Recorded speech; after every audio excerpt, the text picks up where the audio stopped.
Students, कल हमने chapter number 12 में ज्योमेट्री स्टार्ट कर दी थी।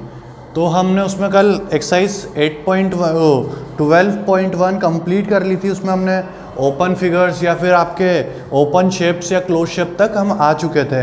हमने देखा था लाइन सेगमेंट क्या होती है, लाइन क्या होती है, रेस क्या होती है और पॉइंट। सबसे पहले हमने पॉइंट पढ़ा था। उसके बाद आपके कर्व लाइंस वगैरह थी, parallel lines, intersecting lines, wave line या आपकी वे लाइन, हॉरिजॉन्टल वर्टिकल लाइंस, ये सब पढ़ लिया था। आज हमारे पास नया टॉपिक है एंगल्स। ठीक है, ज्योमेट्री में हम आज पढ़ेंगे एंगल्स। अब एंगल्स क्या होते हैं, उससे पहले हम देखते हैं ये कुछ फिगर्स हैं हमारे पास 1 2 3 4। अब इन फिगर्स में दो रे है, हर फिगर में दो रे है आपके पास, या फिर आप कह सकते हैं दो हमारे पास लाइन सेगमेंट्स हैं, या हमारे पास दो लाइंस हैं। अभी जैसे ये लाइन है, इसके दोनों साइड एरो है। ठीक है, ये आपको पैरेलल टाइप दिख रही है, थोड़ी सी एक इधर जा रही है, तो कहीं ये इंटरसेक्ट नहीं होगी, ये पैरेलल है। आप ये देखो, ये कहीं इंटरसेक्ट होगी, पर इस फिगर में ये एट द पोजीशन, यानी इस वक्त जो आपको दे रखा है फिगर, इसमें कहीं इंटरसेक्ट नहीं हो रही। अब ये लाइन एक तो पी क्यू और आर क्यू, या फिर आप कह सकते हैं क्यू आर और क्यू पी, एक क्यू पॉइंट पे इंटरसेक्ट हो रही है। यानी कि ये जो एक पॉइंट है क्यू आर रे जो है वो इसी से जा रही है। आप इसे रे कह दो या लाइन सेगमेंट कह दो। अगर ये एरो है तो ये रे है। अगर हम इसे एरो ना बना के इसे क्यू सिंपल ये पॉइंट से एंड कर देते हैं कि ये एक पॉइंट पे एंड होगी और ये एक पॉइंट एंड होगी, तो दो लाइंस अलग अलग है, दो लाइन सेगमेंट्स। इसमें एक है पी क्यू और एक है क्यू आर, पर इन दोनों में क्या कॉमन है, एक पॉइंट कॉमन है क्यू। तो ये यानी कि दो लाइन कहीं टकराई, वो पॉइंट कौन सा हुआ, क्यू। उस टर्म को टकराने को आपको क्या दे रखा है, कोइंसिडेंट।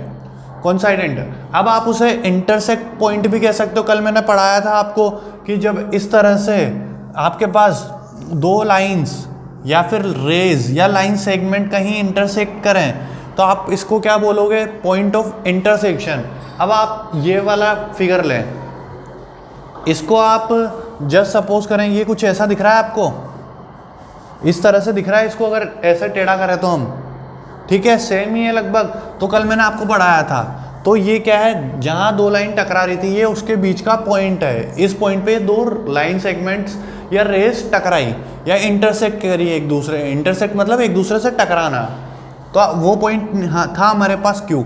अब एंगल्स क्या होते हैं, जहाँ कोई दो लाइन किसी लाइन या रे या लाइन सेगमेंट जब किसी एक कॉमन पॉइंट पे इंटरसेक्ट करती है या कोइंसाइड करती है, तो वो उस पॉइंट पे हमारे पास एक एंगल बनता है। इस तरह से हम एंगल को रिप्रेजेंट करते हैं। ठीक है, अगर वो 90 डिग्री का है तो हम इस तरह से रिप्रेजेंट करेंगे जो दे रखा है, और अगर उससे छोटा है या बड़ा है तो हम इस तरह से करेंगे। अगर 90 डिग्री है तो इस तरह से, और अगर 90 डिग्री नहीं है तो इस तरह से। अब इस फिगर पे आते हैं। इस फिगर में भी आपको दिख रहा है क्यू एक कॉमन पॉइंट है, ये रे आर, क्यू आर एक रे है और क्यू पी एक रे है। कॉमन पॉइंट कौन सा है दोनों रे में, क्यू पॉइंट जो है आपके पास कॉमन है। अब कॉमन है तो ये दोनों कहीं इंटरसेक्ट करी है, यानी दोनों के बीच में कुछ कॉमन एरिया होगा। इस तरह से ये पूरा कॉमन एरिया है बीच का, तो ये जितनी दूरी पे है इस तरह को आप एंगल मेजर करते हैं। अब एंगल होता क्या है, पहले हम वो देखेंगे। Each figure is made up of two rays. ये सारे फिगर जो है आपको दो रेज से बने हुए हैं। अगर इस तरह से हम लिख दें, ये आपके पास टू रेज है हर फिगर में, इसमें भी टू रेज है, पर ये पैरेलल है। ये भी कहीं मिलेगी, पर अब इस फिगर में एग्जैक्ट मिल नहीं रही है। तो ये भी दो, एक तो एफ ई और एक पी सी, ये आपके पास क्या है, दो रेज है। ये पी क्यू और क्यू आर, ये भी दो रेज है। पी क्यू और क्यू आर, इधर भी दो रेज है आपके पास। Next line, figures third and fourth represent angles. Figure third, ये वाला जो फिगर है आपका, और ये फोर्थ, ये रिप्रेजेंट कर रहा है एंगल्स को, और इसमें कहीं एंगल नहीं बन रहे। तो इसका मतलब क्या है, जहाँ दो लाइन रे या लाइन सेगमेंट जहाँ कहीं इंटरसेक्ट करेगी या एक दूसरे से मिलेगी किसी कॉमन पॉइंट पे, वो क्या कहलाएगा, एक एंगल कहलाएगा। वहां पे क्या होता है, एक एंगल का फॉर्मेशन होता है, यानी कि एक एंगल बनता है। नेक्स्ट आते हैं, एंगल क्या होते हैं, टू रेज और line segments with common point form an angle. जहां कॉमन पॉइंट है, दो रेज या दो लाइन सेगमेंट या दो लाइंस जहां कहीं एक कॉमन पॉइंट बनाती है, वहां पे क्या बनता है, फॉर्म्स एन एंगल, यानी कि वहां पे एंगल फॉर्म होता है, एंगल का फॉर्मेशन होता है, एंगल बनता है। नेक्स्ट है angle has vertex and arms. अब एंगल के पास क्या होता है, वर्टेक्स होती है और आर्म्स होती है। इसमें एक वर्टेक्स है और आर्म है। मैं आपको नेक्स्ट फिगर में बताता हूँ कि वर्टेक्स क्या होती है और आर्म क्या होती है। ठीक है, नेक्स्ट हम पढ़ते हैं वर्टेक्स क्या होती है। हमने अभी एंगल देखा कि जहाँ दो रेज, लाइन सेगमेंट या लाइंस किसी एक कॉमन पॉइंट पे आए तो वो क्या कहलाता है, एंगल। इस तरह से एक एंगल बनता है। ठीक है, अब इसमें पढ़ते हैं, इसमें आर्म और वर्टेक्स भी होती है। आर्म और वर्टेक्स क्या होती है, the common end point of two rays is called vertex. यानी कि दो लाइंस का, टू रेज का, लाइंस का या लाइन सेगमेंट का जो कॉमन एंड पॉइंट है, या जहां वो टकरा रही है, जहां वो खत्म हो रहा है, ये पॉइंट, इसे हम क्या कहेंगे, वर्टेक्स। Vertex, VERTEX, vertex. ठीक है, ये तो हुआ वर्टेक्स, पॉइंट को हम कहेंगे वर्टेक्स। और जो दो लाइंस का गैप है इस तरह से, ये जो गैप है इसे हम कहेंगे एंगल। ठीक है, to the common end point of ray is called vertex. जो ए और ओ ए लाइन का एंड पॉइंट है वो है ओ पे, ओ और बी का एंड पॉइंट है वो भी यहाँ पे है। अब इधर देख रहे हैं हम कि इधर तो बंद है, इधर तो आगे बढ़ेगी, अगर ऐसे भी नहीं तो ये दे रखा है कॉमन एंड पॉइंट, यानी कि दो रेस का एक कॉमन पॉइंट। दो रेस का एक पॉइंट तो वहीं आएगा जहां वो टकराएगी। यानी कि जैसे ये एक रे है और एक ये रे है, अब ये कहीं टकरा नहीं रही है, तो इनका कहीं कॉमन एंड पॉइंट है क्या, कहीं नहीं होगा। और जैसे मैं अगर बात करूं कि एक रे ये है और एक रे ये है, अब ये दो अलग अलग रे है पर ये चालू या ख़त्म यहाँ पे हो रही है, तो इनका एक एंड पॉइंट हुआ। चाहे इसे मैं नाम दूँ A, चाहे इसे नाम दूँ मैं B या C या XYZ, कुछ भी नाम दूँ मैं इसे, पर कॉमन एंड पॉइंट है ना ही है। इसी तरह से OA और OB का एक कॉमन एंड पॉइंट है, वो है ये O, तो इस कॉमन एंड पॉइंट को हम कहेंगे वर्टेक्स। ठीक है, नेक्स्ट है हमारे पास आर्म्स। द टू रेज और लाइन सेगमेंट, यानी कि या तो दो रे या फिर line segment of the angle is called arm. किसी एक एंगल की दो लाइंस, ये और ये दो लाइंस है, हमें पता है दो लाइन से मिलकर ही एक एंगल बनता है जब वो कहीं इंटरसेक्ट करती है। तो या तो टू रेज और two line segment of the angle is called arms, यानी कि जो ये रे जा रही है या ये रे जा रही है, हो सकता है ये लाइन सेगमेंट भी हो सकता है ये लाइन भी हो, तो ये जो लाइन या लाइन सेगमेंट है, एंगल बनने के बाद हम इन्हें क्या कहेंगे, आर्म, ARM, आर्म्स कहेंगे इन्हें। आर्म मतलब होता है हाथ, तो ये उस एंगल के हाथ हैं, तो हम क्या कहेंगे इन्हें, आर्म।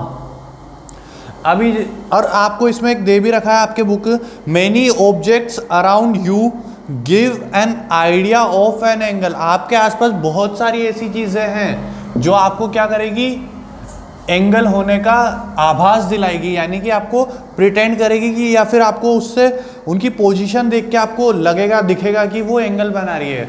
जस्ट सबसे पहले हम देखते हैं कि हम घड़ी, हमने टाइम चैप्टर में पढ़ा था, ये एक सेंटर होता है, इससे एक मिनट हैंड जाता है, एक तो मिनट हैंड होता है लंबा, एक होता है हावर हैंड। अब ये भी इसको आप रे मानो और ये भी एक रे है, तो ये क्या एंगल बना रही है बीच में, बिल्कुल बना रही है।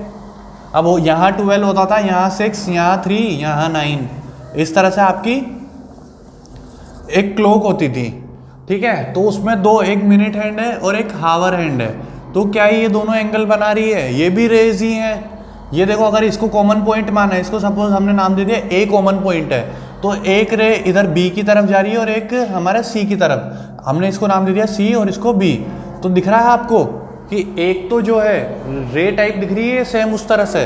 एक तो ये एग्जांपल हो गया, दूसरा हम एक एग्जांपल आपको मैं बताता हूँ, आपकी बुक में भी दे रखा है।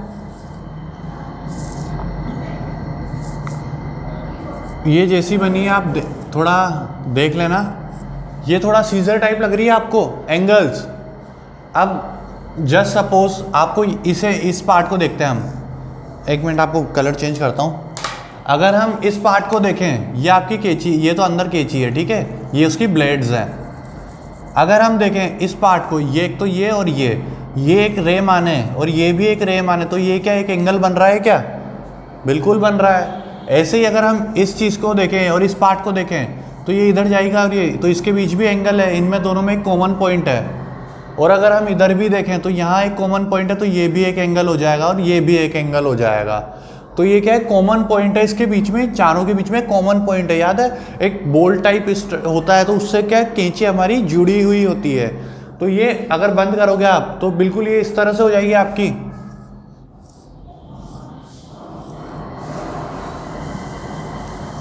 ठीक है, और आप खोलोगे तो उसका एंगल फॉर्मेशन हो जाएगा। ठीक है, तो जब कॉमन पॉइंट आ रहा है बीच में तो आप उसे क्या बोलेंगे, आपको दिख रहा है कि यहाँ एंगल है। और हो सकता है आपके पास और भी एग्जांपल्स हो डेली लाइफ में। जस्ट सपोज आप फैन को देखो, अपने घर में फैन होता है, उसकी भी जो ये मान लो फैन का बीच का सेंटर है, एक पंखुड़ी जो है वो इस साइड होती है, एक पंखुड़ी जो इस साइड होती है और एक पंखुड़ी जो इस साइड।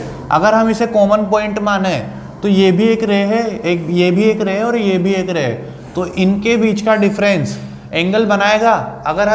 अगर ये कॉमन पॉइंट है तो हम इसे वर्टेक्स कह सकते हैं।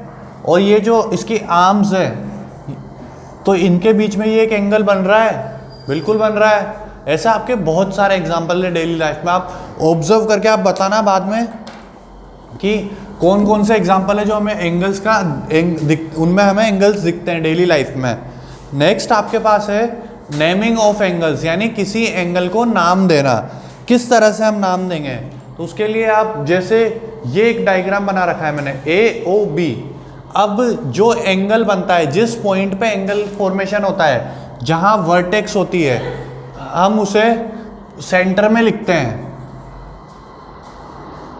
रोका था, ठीक है। जिस पॉइंट पे वर्टेक्स का फॉर्मेशन होता है, यानी जिस पॉइंट को हम वर्टेक्स कहते हैं, उस पॉइंट को हम क्या करेंगे, उस पॉइंट को हम नेम लिखेंगे।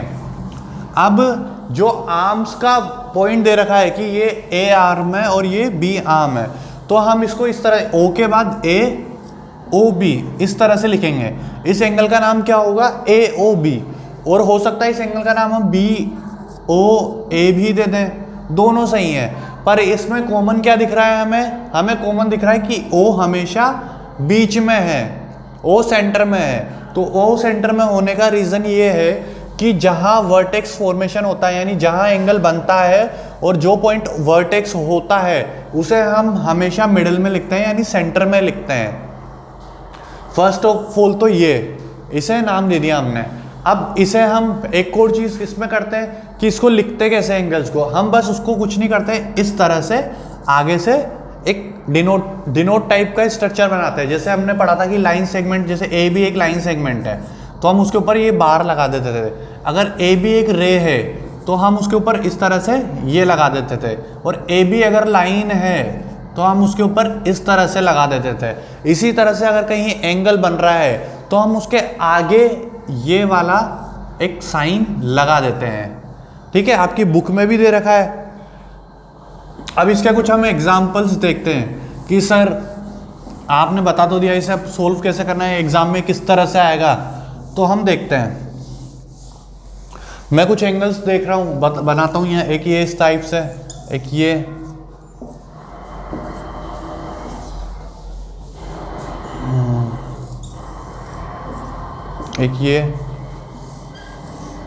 एक ये, और इसकी जगह हम लेते हैं, ये तो ऊपर हो गया दो,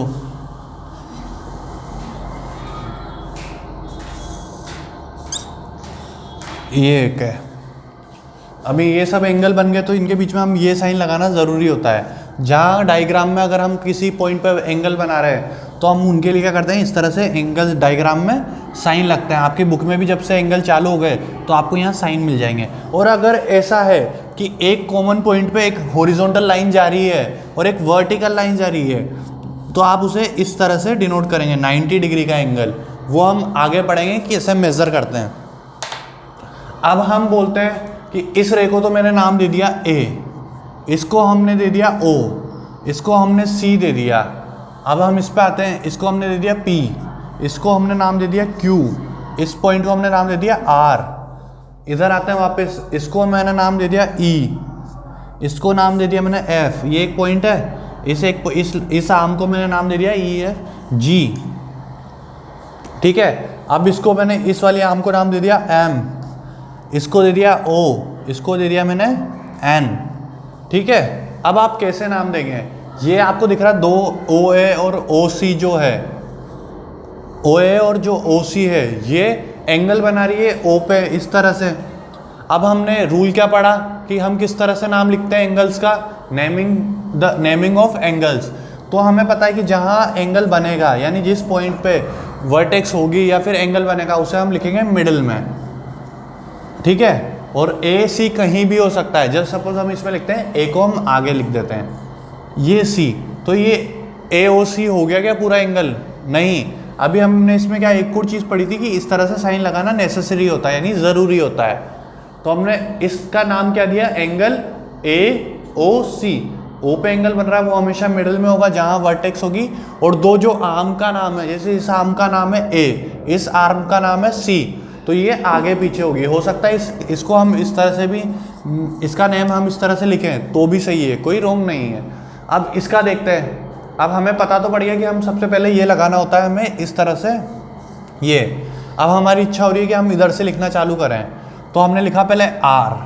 अब मिडिल में क्या आएगा, मिडिल में आएगा वर्टेक्स का नाम। वर्टेक्स कौन से पॉइंट पे, Q पे, तो Q, फिर लास्ट में P, और हम इसे PQR भी लिख सकते हैं, ठीक है। इसी तरह से आप देखो ये, इसे हम क्या लिखेंगे, एंगल का साइन जो ये होता है ये आपके एंगल के साइन को डिनोट करता है, ठीक है। वापस हम कोई सी भी एक आर्म लेंगे, हमें आर्म ले लेते हैं E। उसके बाद हमने लिया वर्टेक्स, बीच में मिडल में हमेशा वर्टेक्स आएगा। वर्टेक्स कहाँ पे बन रहा है, F पे। उसके बाद क्या है, नेक्स्ट आर्म G, EFG, और इसे हम GFE भी लिख सकते हैं इस तरह से। दोनों में हमेशा वर्टेक्स बीच में रहेगा। देखो यहाँ भी O बीच में है, इधर भी Q बीच में है। वर्टेक्स क्या है, हमेशा सेंटर में रहेगा। अब ये एंगल है MON, इसको आप किस तरह से लिखेंगे, ये साइन लगाया, ये M लिखा, ये ऑन, ये, या फिर इसे हम NOM भी लिख सकते हैं, NOM। ये कुछ आपके एग्जाम्पल्स हुए। इसके बाद है अब आपने इस तरह इसको, इनको क्या है, हम नंबर, अगर किसी फिगर्स में ज़्यादा एंगल्स भी हैं तो हम क्या कर सकते हैं, उन्हें नाम भी दे सकते हैं। जैसे ये हो गया एंगल 1, तो इसको हम इस तरह से भी लिख सकते हैं एंगल 1। मेरी इच्छा हो रही है इसको मैं 2 नाम दूँ, एंगल 2, तो हम इसको इस तरह से भी लिख सकते हैं एंगल 2। मेरी इच्छा हो रही है मैं इसको वापस 1 दे दूँ, तो इसको मैं इस तरह से भी लिख सकता हूँ एंगल 1। ये साइन एंगल को डिनोट करता है, और इस एंगल का नाम हमने या तो EFG या GFE रखूं, या फिर इस एंगल का नाम मैं 1 रख देता हूं, ठीक है। इसका सर का मन हो रहा है कि भैया इसको हम 3 देंगे, तो हमने क्या करा, इस एंगल 3 लिख दिया, ये भी सही है। पर अगर आप इस तरह से लिख रहे हो एंगल 2 एंगल 3, तो आपको क्या है, यहाँ पे 3 या 2 लिखना ज़रूरी हो जाएगा, डायग्राम में लिखना पड़ता है। नेक्स्ट आपके पास है also writing number inside the angle. अब एंगल के इनसाइड लिखना पड़ता है नाम। जैसे ये एंगल बन रहा है तो आपको क्या है, इस एंगल के अंदर लिखना होता है ये नाम 1। अगर आप 1 दे रहे हो तो 1, 2 दे रहे हो तो 2, 3 दे रहे हो तो 3, तो ये हो जाएगा एंगल 3 इस तरह से, ठीक है। नेक्स्ट टॉपिक आपके पास है इंटीरियर एंड एक्सटीरियर एंगल। अब देखते हैं इंटीरियर और एक्सटीरियर एंगल क्या होते हैं।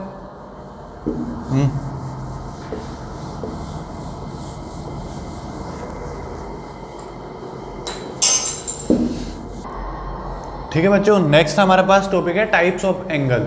अब एंगल्स कितने टाइप के होते हैं, जो बेसिक टाइप है, सबसे पहले है हमारे पास, ये टाइप्स ऑफ एंगल नहीं कहेंगे हम इसे कहेंगे एंगल्स का अंदर एंगल्स क्या क्या होते हैं। तो एक तो एंगल्स एक्सटीरियर और इंटीरियर एंगल, ठीक है। एंगल्स का नया इंटीरियर एंगल क्या होता है, पहले हम ये देखते हैं। The inside part of angle, angle के अंदर का पार्ट, यानी ये एक एंगल है, इसके अंदर का पार्ट, ये क्या है आपका इंटीरियर एंगल। और या फिर हम इसे क्या कह सकते हैं, the inside part between 2 rays is called interior angle. यानी कि जो दो रेज जिनसे एंगल बन रहा है आपकी, एक तो ए है और एक ये सी है, इन दो रेज ये और ये, इस रे के बीच का जो पार्ट है, ये पूरा पार्ट, इसे क्या कहेंगे आप? Interior angle is called interior angle. जो अंदर का पार्ट होता है, इनसाइड पार्ट है, वो एंगल के अंदर का पार्ट, ये दो रेज दिख रही है तो इसके अंदर का पार्ट एक है।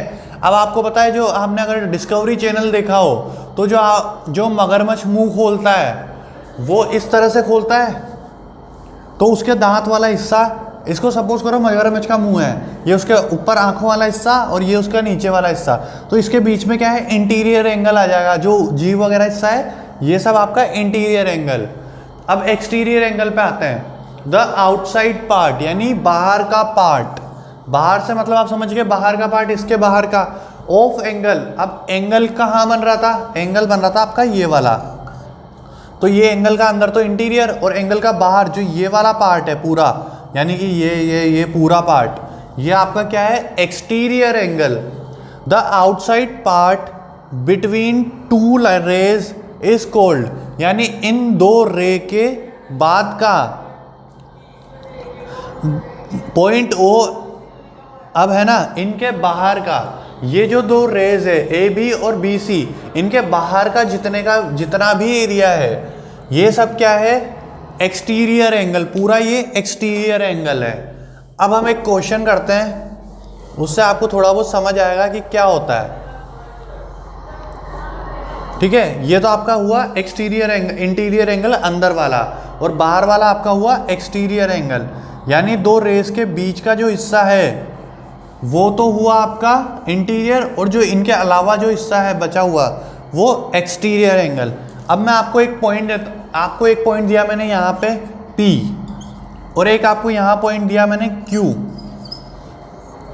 ये P और Q कहाँ एग्जिस्ट कर रहे हैं आप बताओ? और एक और पॉइंट दिया मैंने आपको M, और एक पॉइंट यहाँ दिया मैंने आपको N। अब हमसे पूछा कि P पॉइंट कहाँ एग्जिस्ट कर रहा है, यानी P पॉइंट कहाँ है, तो अब देखो A B C, इस इंटीरियर एरिया में P पॉइंट है। The inside part between two rays, दो रेज के बीच का पार्ट में है ये P, तो ये क्या होगा? It P point exist in interior of angle ABC, angle ABC के बीच में ये लाई करता है। इसी तरह से Q पॉइंट है, वो भी कहाँ लाई करता है? इंटीरियर में, इसके इंटीरियर एंगल में। अब एक्सटीरियर में कौन कौन से पॉइंट है जो एग्जिस्ट करते हैं? आपका M पॉइंट भी कहाँ है? एक्सटीरियर में, इन दोनों के बाहर है, और ऐसे ही N पॉइंट भी आपका बाहर है। अब क्वेश्चन दे देंगे आपको, इस तरह का एक डायग्राम बना के दे देंगे, उसमें कुछ एक पॉइंट्स अंदर देंगे, कुछ पॉइंट्स बाहर दे देंगे आपको, अब उनका नाम दे देंगे। अब पूछेंगे वो आपसे कि कौन कौन सा इंटीरियर एंगल में है और कौन कौन सा पॉइंट जो है एक्सटीरियर एंगल में है। इसमें इतना सा। इसके बाद आता है मेजरिंग एंगल्स। अभी हमने देखा एंगल कैसे बनाते हैं, कैसे बनता है, उसमें वर्टेक्स होती है और क्या आर्म क्या होती है, और हमने देखा एक्सटीरियर एंगल क्या होता है, इंटीरियर एंगल क्या होता है। अब हम पढ़ेंगे मेजरिंग एंगल्स, कि एंगल्स को नापा कैसे जाता है या मेजर कैसे किया जाता है। ठीक है,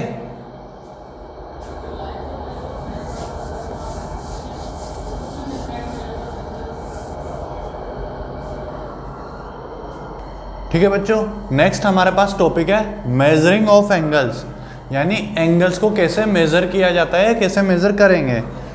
सबसे पहले बुक देखते हैं। The correct way to draw and measure angle is by using a special instrument. सबसे पहले क्या करते हैं, या तो ड्रॉ करेक्ट वे, या तो किसका करेक्ट वे, या तो किसी एंगल को ड्रॉ करने का करेक्ट वे, या फिर किसी एंगल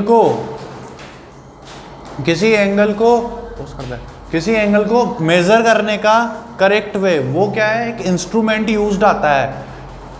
वो इंस्ट्रूमेंट क्या है हमारे पास? डी, या हम इसे प्रोटेक्टर कहते हैं। क्या कहेंगे हम इसे? Protector.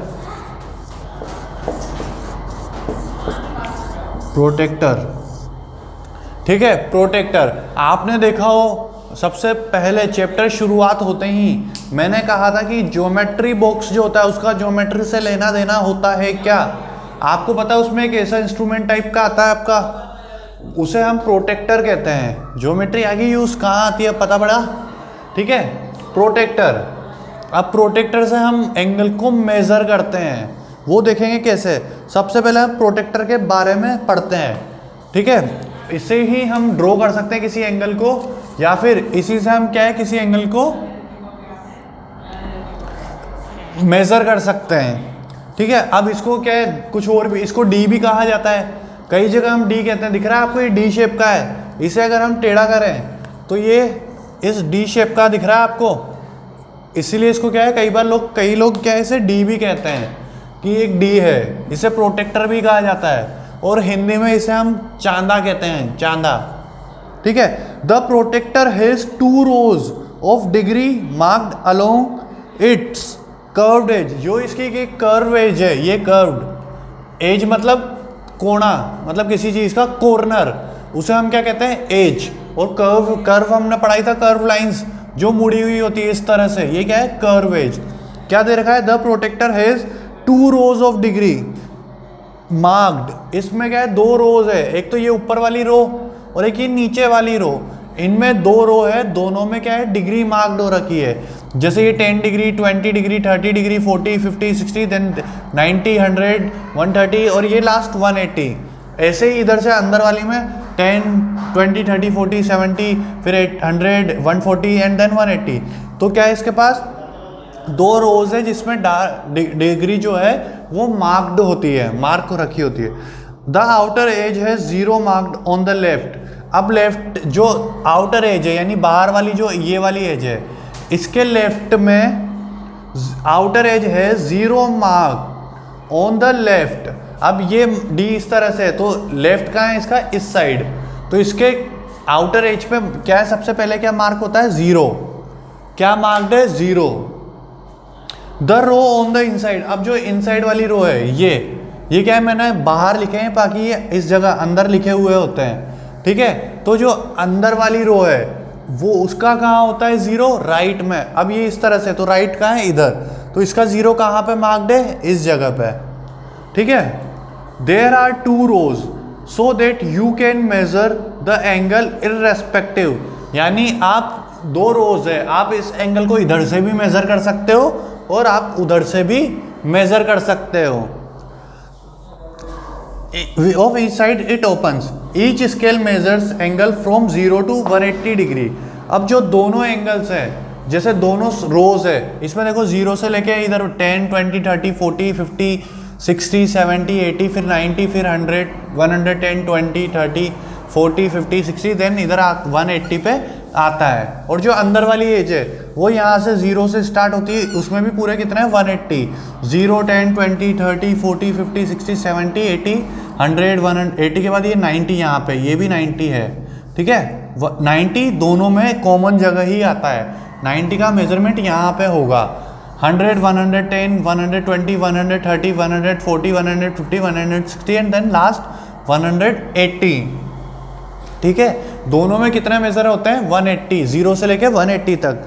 You can major angle in clockwise और एंटी क्लॉकवाइज डायरेक्शन। अब क्लॉकवाइज डायरेक्शन क्या होती है, जिस साइड क्लॉक घूमती है। अब ये हमारे पास क्लॉक है, ये इसकी हावर और ये वाले मिनट हैंड है, ये इस डायरेक्शन में घूमते हैं, हमने देखा हो तो हम क्या है, इसको इस साइड से, यहाँ से 0 स्टार्ट हो रहा है तो हमें इस डायरेक्शन में भी एंगल को मेजर कर सकते हैं। और एंटी क्लॉकवाइज यानी कि इस उल्टी डायरेक्शन में भी हम क्या है, एंगल को मेजर कर सकते हैं। आगे क्या लिखा हुआ है, यू यूज इनर मार्किंग। जो आपकी अंदर वाली मार्किंग है वो यहाँ से स्टार्ट हो रही है 0 से, आप इनर मार्किंग को क्या है, क्लॉकवाइज डायरेक्शन में मेजर करोगे।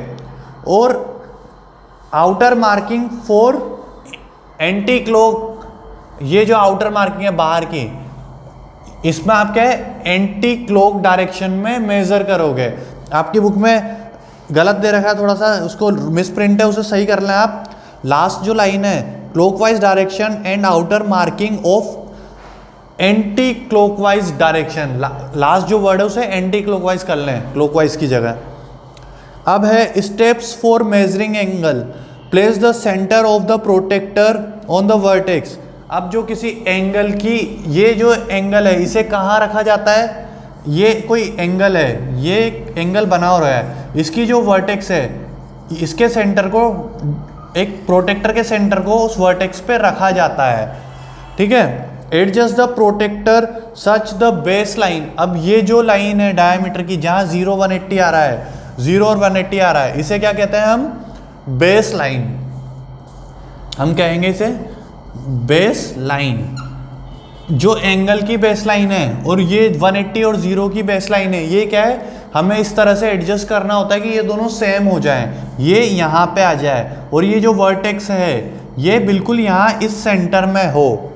नेक्स्ट है read the mark on the protractor where the other arm, एक आर्म जो है वो तो आपने यहाँ रख दी 0 और 180 डिग्री पे, और जो दूसरी आर्म है वो कहाँ एंगल दिखा रही है, अब 110 पे दिखा रही है, 70 पे दिखा रही है। तो इस एंगल का मेजरमेंट क्या होगा, अगर हम इधर से लिख रहे हैं, हम वैसे हमेशा एंटी क्लॉकवाइज ही मेजर करेंगे, तो इस एंगल का मेजरमेंट क्या होगा, ये जो एंगल है इसका मेजरमेंट होगा 70, ठीक है, AOB 70। अब ये आपको A दे रखा था, ये O दे रखा था, ये B दे रखा था, तो ये आपका कहाँ है 70 पे आया, ठीक है। ये तो हुआ आपका मेजरिंग एंगल्स, कि एंगल्स को किस तरह से मेज़र किया जाता है। अब इसके बाद हम, ये तो क्या है, अभी मैंने एक डायग्राम बनाया है, इसके बाद मैं नेक्स्ट लेक्चर में आपको थोड़ा सा ये दोबारा एक्सप्लेन करूँगा, उसमें आपको एक थोड़ा सा इस साइज़ का, इससे थोड़ा छोटा साइज़ का, और जो आपकी ज्योमेट्री बॉक्स में आता है उससे थोड़ा बड़े साइज़ का प्रोटेक्टर ला के आपको एंगल मेज़र करना बोर्ड पर दिखाऊँगा, ठीक है। इसी के साथ अपना आज का लेक्चर ख़त्म होता है, बाकी हम जो इसका नेक्स्ट टॉपिक है वो हम नेक्स्ट लेक्चर में स्टार्ट करेंगे। आज के लिए बहुत थैंक यू।